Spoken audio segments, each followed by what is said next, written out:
araw po sa inyo. Magandang araw. Ang una ko pong tanong sa inyo, kailan po kayo nagsimula na gumamit nito, ng shabu na sinasabi nila? Okay bata pa. Ako 16 years old. Anong taon? 16. Ano po, masarap po ba ang pakiramdam Sa ng una. gumagamit nito? Sa unang masarap, Tapos, hanggang sa uli masarap. Pero di totoo yung sinasabi nilang pag nakatikim ka, hindi mo napipigilan. Kasi ako napigilan ko eh. sa akin lang pong mga katanungan, bukod po dun sa masarap, ano po ang pakiramdam ng inyong katawan sa tuwing kayo gumagamit ng shabong ito? Malakas. Hindi ako inaantok. Tapos po, Kaso nakakapayat kasi hindi ka nagugutom.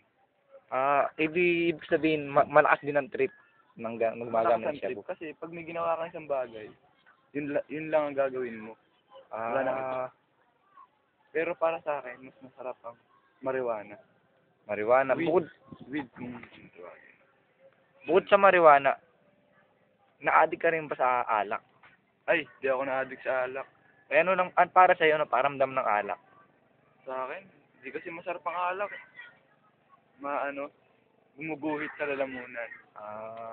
Yung drugs, saka marijuana. Sa akin na pong mga simpleng katanungan, ano po yung napakagandang advice mo sa mga taong hindi pa nakakagamit nito? Kung ako sa inyo, huwag nyo nang gawin. Bakit po? Bakit? Walang may bubuti yan sa sarili nyo. Tapos, Puro gastos. bukod sa gastos, ano pa yung pinakang meaning ng pagsashabu? Basta huwag nyo nang gawin, huwag nyo na akong gayahin. Yun lang masasabi ko. Salamat. Sige po, ako po pwedeng humingi ng pasalamat sa inyo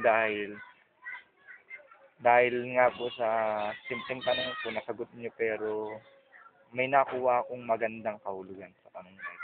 Sige po, maraming salamat po. Maraming salamat din. Maraming salamat po, ma'am. Ito po yung report ko na umamin po na talagang siya nagbago na. Sige po,